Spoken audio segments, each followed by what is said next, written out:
Okay, guys. Well, this is the first session that we've ever done in this way and on this sort of virtual channels. We're quite excited by it. We're going to have a few different subject areas, and today's subject area that Mark and I are going to talk about is brand archetypes. But I guess before we begin, I'm Ceri, Director of Growth at Woven, and Me.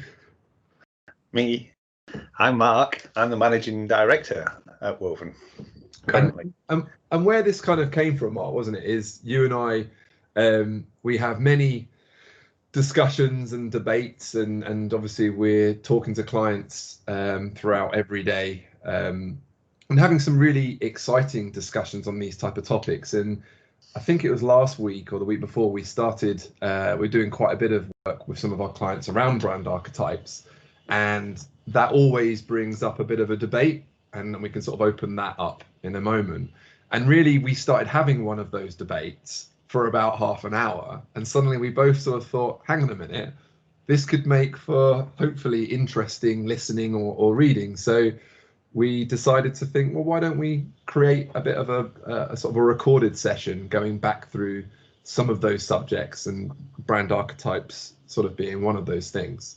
Yeah, so I think also there's a lot of knowledge and experience kind of locked up in other people's heads, you know, in the whole team. And that was a big thing for me, is like, you know, even I don't know what some of these guys know and what they've worked on. And, you know, so let alone our clients kind of having access to that. So I think, you know, just to do it conversationally and just to find out a bit more about people and their previous experience and you know, topics that they're interested in, and let them talk about it, then I think there's going to be a benefit for us in terms of getting to know the team and the skill sets and what people are passionate about. And yeah, almost as a secondary benefit, if some of that turns into content that is going to be useful externally for clients or potential clients, then great. Brilliant. So I guess let's start with, what are brand archetypes? You know, some people out there might not even know or heard that phrase before. Yeah. So I think I first came across the concept, and one thing that I know you know, and everybody at Woven knows, is I read a lot. I read a lot of books. I've always been like that. It's not something I do just professionally. I've been doing it since I was a kid. I've just got one of those brains that likes to have new stuff put into it on a frequent basis, and I get sort of uncomfortable if I'm not learning things, weirdly. I know some people have that with exercise, and unfortunately that never quite worked for me. For me, it's, you know, I've got to exercise my brain, otherwise it starts to misbehave. So one of the things that I read, I don't think I was introduced. It probably came up on an Amazon list. You know, you should read this because you've read tons of other stuff. And it was a book called The Hero and the Outlaw, which is I think pretty much the foundational sort of book on this topic, which was written probably getting on for 20 years ago now, by some senior executives. I can't at the moment remember the name of the authors, but that shows that I've not prepared for this interview very well. But we can fill that back in on the notes for people if we're going to do that sort of thing. But it is The Hero and the Outlaw, and it had a cool picture of someone fighting a dragon on the front, and it's about 300 or 400 pages. It's quite a chunky tome, and there was a lot of sort of psychology in there. And this theory was essentially taking the idea of Jungian archetypes. So in other words, these sort of archetypal stories that have existed for pretty much the whole of human history, you know, stories of heroes and outlaws and sort of jesters and all this kind of stuff. So Jung developed this idea of archetypes, you know, the fact that these things sort of echo in our subconscious. They exist almost, have a life of their own. So we all recognize these characters instinctively because they are the basis of all storytelling throughout time. So what these guys have done is effectively said, wouldn't it be interesting, or isn't it interesting even, that certain brands seem to align themselves, probably unconsciously at that point in time? No one had sat down and said, what if I align my brand to a Jungian archetype? You know, I don't think anyone had that thought. I think that's the genius thought at the heart of this, is But empirically, when you look at some of the brands that they quote, like Coca-Cola or Volvo, you know, these sort of brands, they really do embody really, really powerful sort of archetypal characters. And these guys were just curious, is this a factor in their success? You know, is this a factor that explains why they resonate so well with people? And people just feel immediately drawn to this brand instead of this brand because it just resonates to them in a way that's really easy to understand. And it's kind of embedded in our psychology and our subconscious. So that's the theory in a nutshell, is what if you did that deliberately? What if you took a look at who you are as a brand, what you believe in, the audience you serve, you know, what drives your behavior? And what if you try and figure out which of these 12, as it turns out, archetypes you most closely resemble or align to? And then what you do is potentially double down on that as a business and say, okay, let's not have sort of spurious, blurry conversations and sort of creative going here and creative going there. We can use this as a North Star for the business. So this is the story we want to tell. This is the archetypal character we want to embody, and then use that as a filter for kind of all of your marketing activity. In fact, all of your thinking. So it could even, you know, it could impact everything you do as a business: product choice, product development, sectors you enter, you know, just your entire behavior of a business. So it's marketing at the very deepest level. You know, it's really, it becomes what you do as a business if you go the whole hog. And that's why we love talking to people about it, because it's kind of deep. It goes right to the heart of who you are as a business, and it can inform strategy, not just marketing strategy, but you know, your development strategy. And do you think sort of brand opportunity is fundamentally flawed if a business doesn't understand their archetype?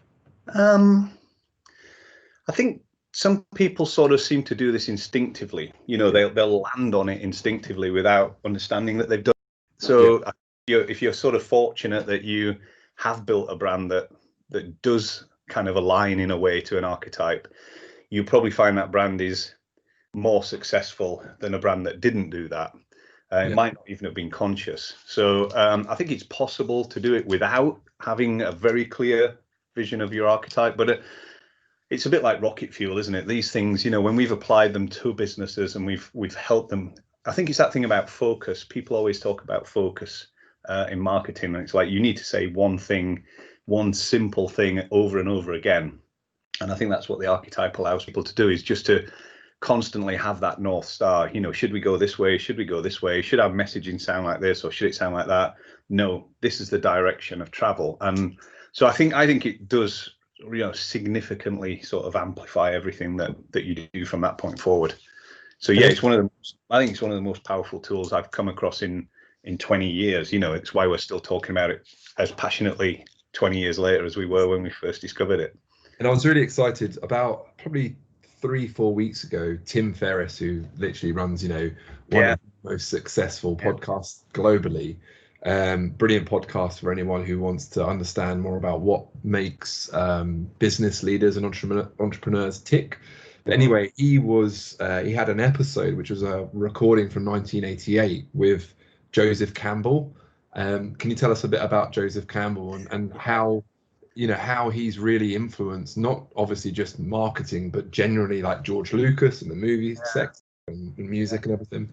Yeah, it's a great question, and I did go back and listen to that episode of Tim Ferriss. As you know, I'm a big Tim Ferriss fan anyway, and but yeah, I hadn't come across those interviews before. So Joseph Campbell, again, don't know too much of his backstory other than he was a leading academic in the sector, and his real specialism was really mythology. You know, kind of mythological stories, and you know, their impact almost on society and life today. You know, what can we learn from going back? How did people formulate these myths?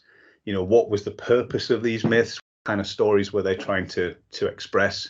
And you know, it's fascinating, deep stuff. He looked at ancient art. He looked at the religions of the world. He looked at, you know, Buddhism, all these kind of things that it feels like there's again common stories that all of these people are trying to tell, which again, you know, it's back to this archetypal characters that exist in all these, whether it's a religious story or some sort of secular sort of spiritual story. And again, he started to his language again. One of his famous book, I think the most famous book he wrote on the topic, was called The Hero with a Thousand Faces. Again, I've read that off the back of reading the Archetypes book, and that's kind of what led me down that rabbit hole. And again, really what he's saying is, look, there's only one common story. There is one story, and it is that hero's journey. You leave the safety of your previous environment, you move into a realm of the unknown. You have all kinds of adventures and mishaps and dangers and dragons to slay, whether they're internal mental dragons or external dragons in the world. And then you return a different person, and you bring your learnings back to society for the benefit of society. And that is effectively the hero's journey. And that's pretty much the plot of every story. Yeah. And again, echoed in the myths and echoed in the the Greek great classics of the Odyssey and the Iliad and all that kind of stuff. It's all the same story, and the characters are almost interchangeable in some sense. We talk a lot, don't we, on our workshops about, you take the plot of Harry Potter and you take the plot of Star Wars, and you can put those two plots almost point for point next to each other, swap the characters out, swap Luke Skywalker out for Harry Potter. It's the same story, So that's Joseph Campbell. And again, if you really want to get into this stuff, then Joseph Campbell has written many books on this topic, and as I say, he was a phenomenal thinker, and it's pretty dense stuff. It's kind of hard going.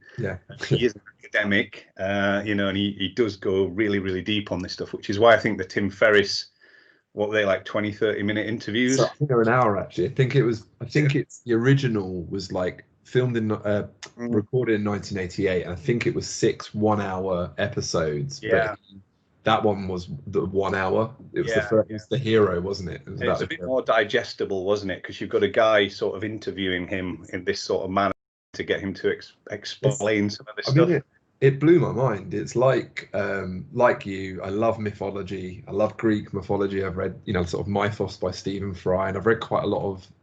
My wife is half Norwegian, so I've read a lot of Nordic, like children's stories for my children, and we've got a lot of that in the house. And I think he's really like Jack Anori, or he's really, you could listen to him forever, if you're into that type of thing. I mean, they're like the knowledge and the anecdotes, and there's the story that the Inuit of so and so tell, and it's just that he knows the whole story end to end. But he spent his entire life studying this stuff.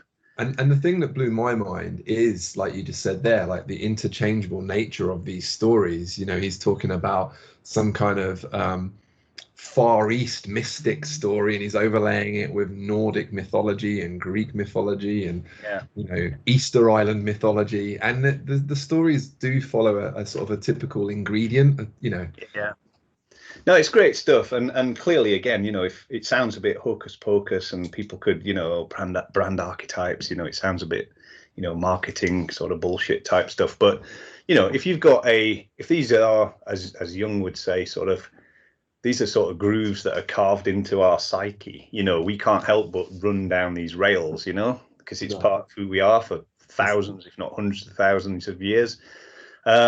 So, if you've got a brand that aligns with some of these grooves, that's probably going to be quite a powerful outcome.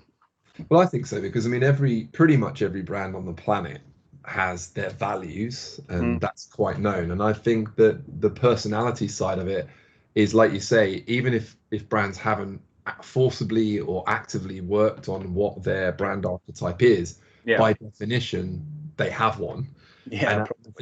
Where some brands tend to go wrong sometimes is they don't just have one, they have multiple ones, and so therefore there's a real inconsistent message, isn't there? And my take on it is the more consistent that something is across all touch points, and the message is consistent.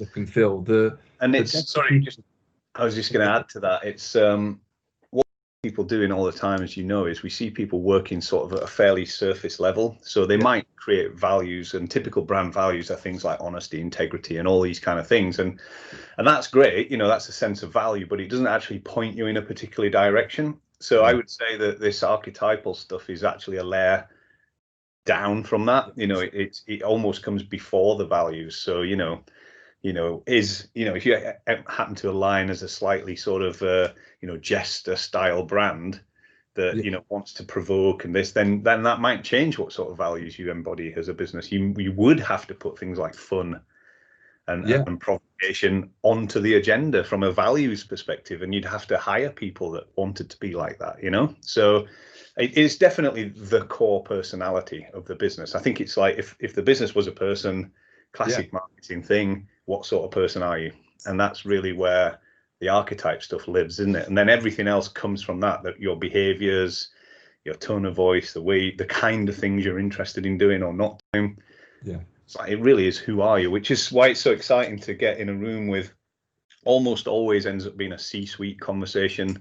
Almost always ends up being at least marketing director, but quite often founders, CEOs. This is the stuff that they're the most interested in, because it's like, what kind of company are you trying to build? What are you really trying to do here, And can you give us some examples of brands that fit inside a certain archetype? So I know that like Nike being the hero, Harley Davidson being the outlaw. Yeah. Some of these are, again, a lot of those guys, because this conversation hadn't even started when they created those brands, as I say, they didn't set out to say, I'm going to create a hero brand. Yeah. But, Nike, just do it, and, the fact that it's called Nike, which is the, Greek goddess of victory, that Phil Knight, when he went on his travels as a young man, sort of saw the temple of Nike in Greece, and always had that in the back of his mind somewhere. It was all aligned. He knew what he was doing, but he just didn't have the label of, I'm going to create an archetype of a hero, So, but that's Nike's the classic poster child, isn't it, for a hero brand? Yeah. But you can see there that so much aligns behind that in terms of the photography and the things they celebrate, the Michael Jordans, It's heroes. They make their audience heroes as well. The people taking a knee for Black Lives Matter, all this kind of stuff, they will put them on an ad, and go, these people are about changing the world.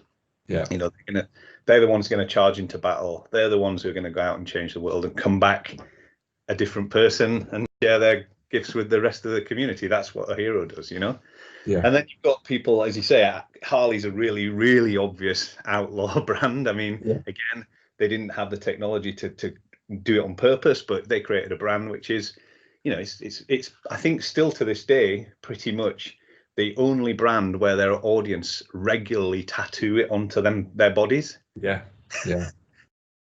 Loyalty. Do you know what I mean?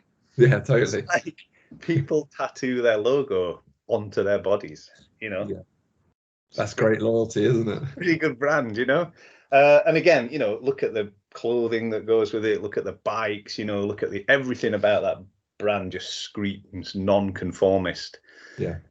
Ironically, to such an extent that it is now almost a cliche. It's such a cliche that people sometimes feel like, oh, maybe it's a bit too much, and they want to look at a different brand that has a slightly different personality, because maybe I'm not quite as much of a rebel, and maybe I don't want to just go around putting the middle finger up to everybody.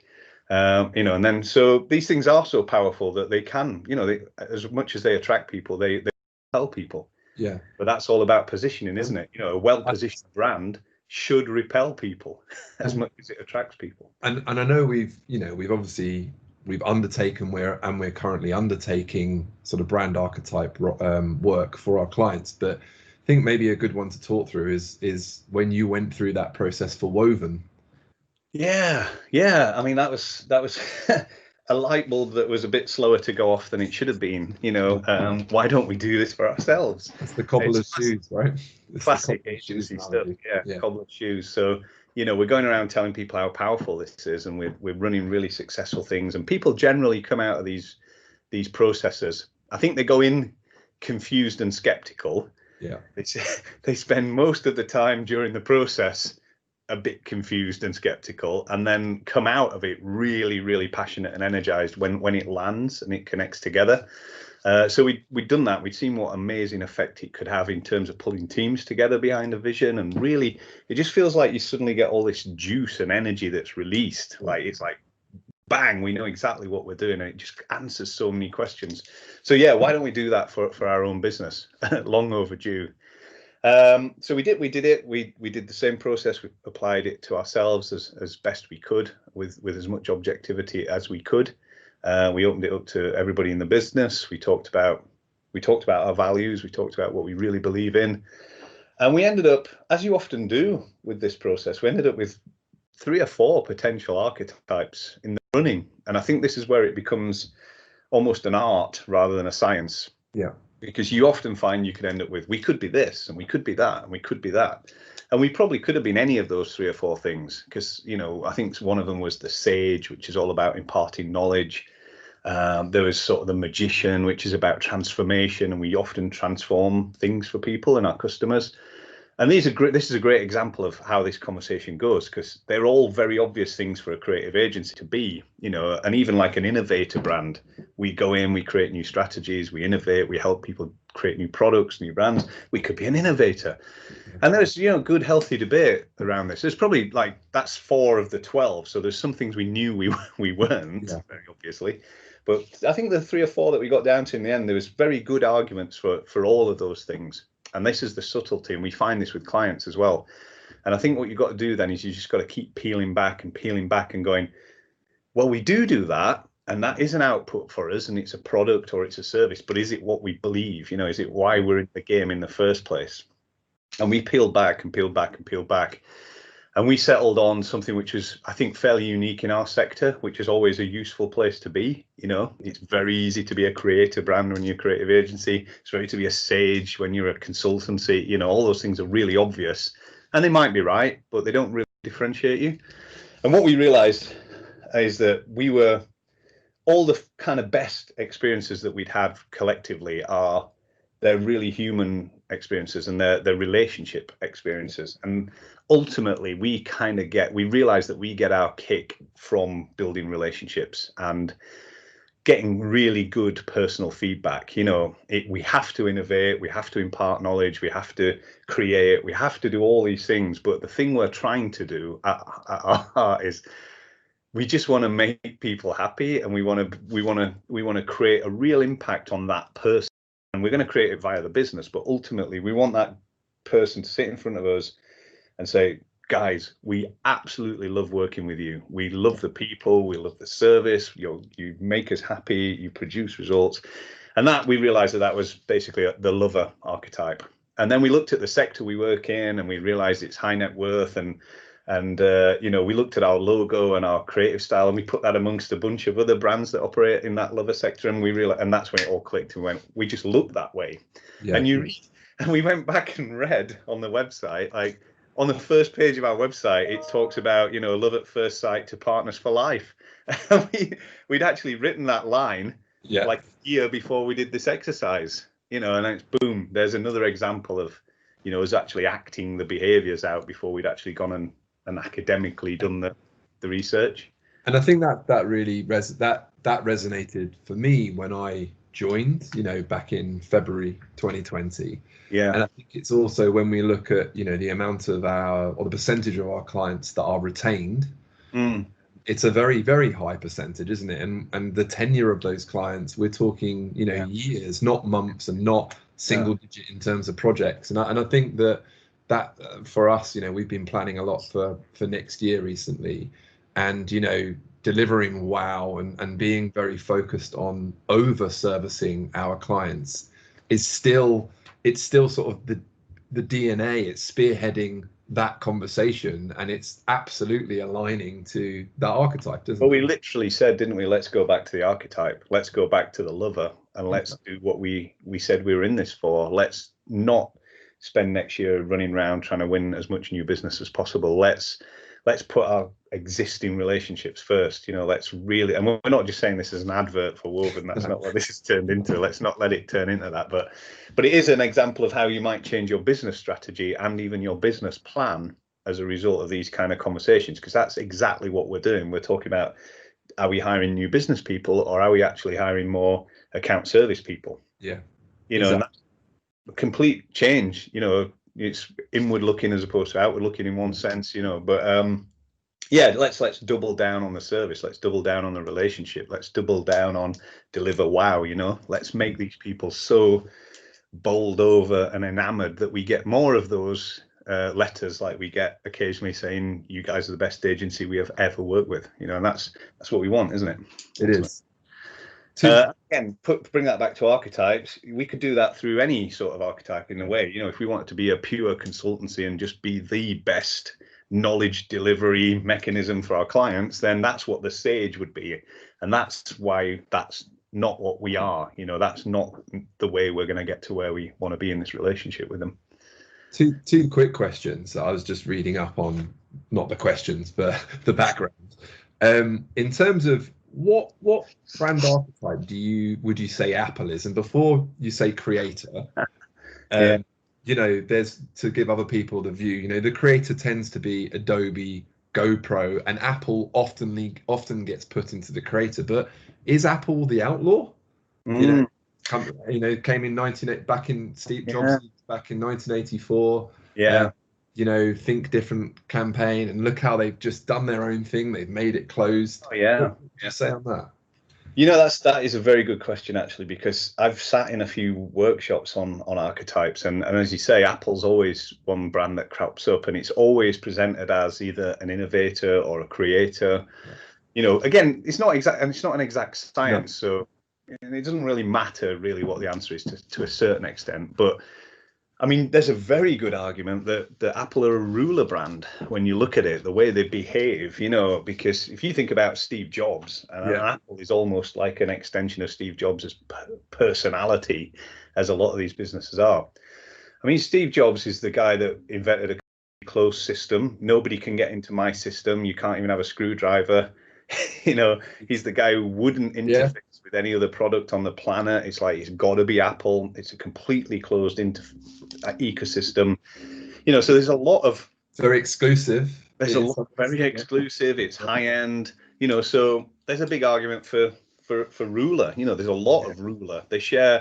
And if you think of Apple's branding as well, it's very austere. You know, it's completely white. It's very austere. Just that little black apple. You know, again, that feels very rulery to me. It's not brightly coloured. It's not garish in any way. But yeah, as I say, they do come up, and I'm not saying they are a ruler. You know, but I'm just saying this is how you've got to dig and dig and dig, and the debates that happen. And these are the kind of debates. I mean, clearly, you know, they're an incredibly creative business, and they're involved in creative industries, and you know, the tools are all about creativity. I go back to what drives the business, and ultimately I remember I've read the Jobs biography multiple times, and I've watched the film about 30 times because it's just my favorite film, and I'm a massive like Steve Jobs nerd. You know, and he talked about a bicycle for the mind. You know, he understood what personal computers could be in terms of tools to you know, in terms of human development. You know, they would allow us to do things we couldn't do before. In the film, he says, you know, the human being's one of the least efficient animals on the planet.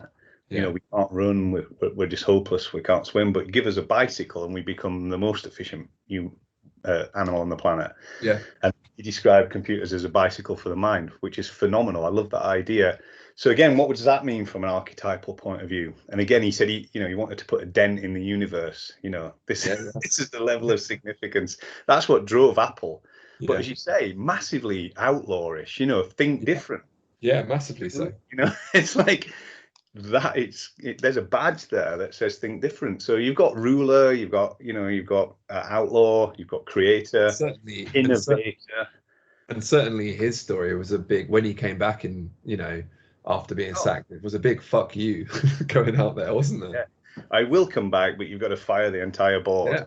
Otherwise, I'm not even entertaining it. And again, you've got to sort of tease all these things out. So I think rather than give it a really sort of simplistic answer, I would say I'm probably quite confused about what Apple is as an archetype, and I'd probably have to get the books out and think about it for days on end and debate it with people, and eventually we'd sort of go, yeah, but it's not that, maybe they're a bit more of that. And this is always the way. There's always 3 or 4 in the mix, and you've got to try actually being able to talk to Steve Jobs, which obviously we can't, or even some of the sort of key people at Apple, and say, well, what's driving the business today, you know?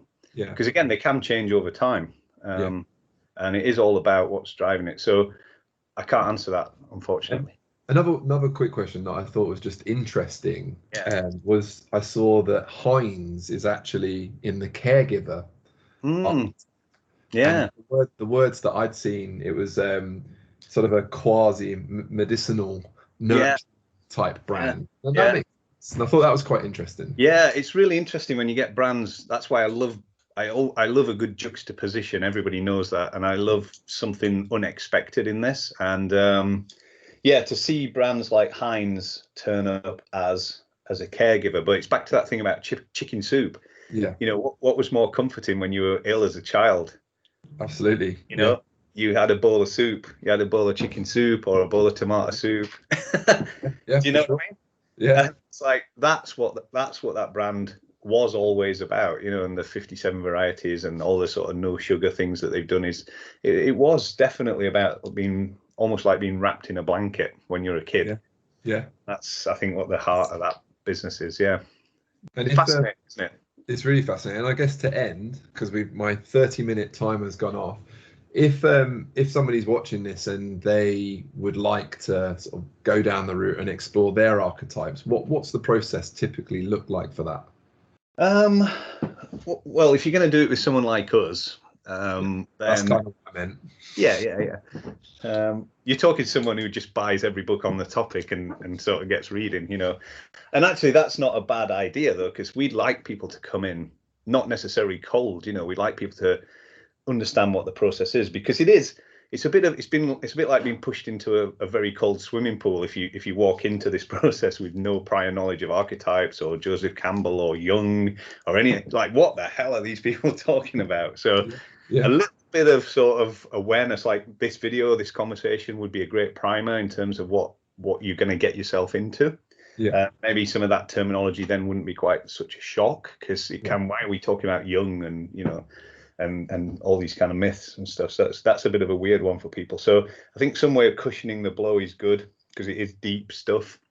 And then really what we typically do is, obviously, once we've explained what this thing is and we've shown people what the archetypes are, and we take them through a process like we've just done, showing how, you know, there could be a debate around archetypes, like the Apple conversation, or some of the things are very obvious, like Harley, etc.